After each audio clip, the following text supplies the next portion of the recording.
Welcome back, Apologia, 8th grade physical science, week 20, day 3. This is the third and final part for the study guide of module 9, questions 16 through 19. Question 16. The horn on your neighbor's car is stuck, so it is constantly blaring. You watch your neighbor get into the car and drive away from you, heading towards the nearest place for automobile service. Compare the pitch of the horn before he starts to drive away to the pitch you hear as he is driving away. Okay, so you're standing still and your neighbor is getting into the car and driving away. So as the car travels away from you, the sound waves that are produced by the horn get farther and farther apart. This makes the wavelength seem longer to your ears, which will result in a lower frequency. Thus, the horn's pitch is lower when it is moving away from you. All right, 17. You are riding your bicycle towards a stationary police car with a siren that is blaring away. Will the pitch of the siren sound lower, higher, or the same as it will sound when you actually stop your bicycle? Assume the actual pitch of the siren stays the same.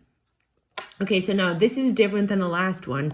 You are riding your bicycle, so you're moving closer to a parked police car.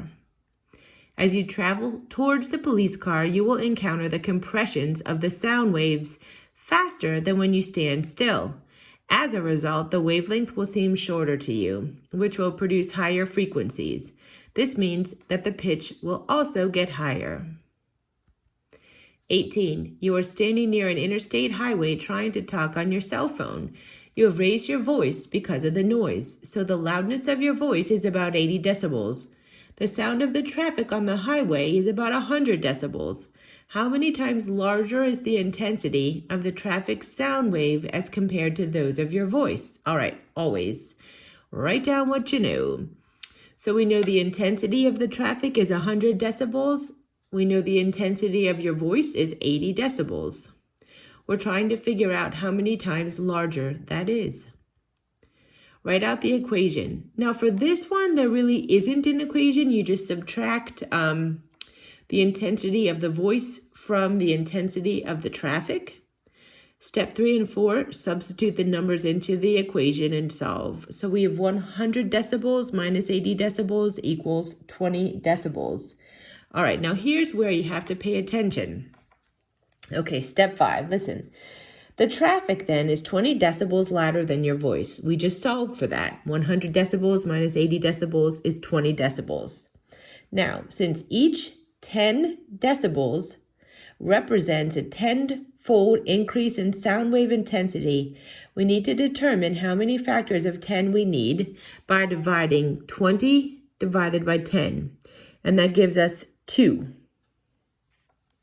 So the total increase is calculated by taking 10 and multiplying by itself 2 times. So 10 times 10 is 100.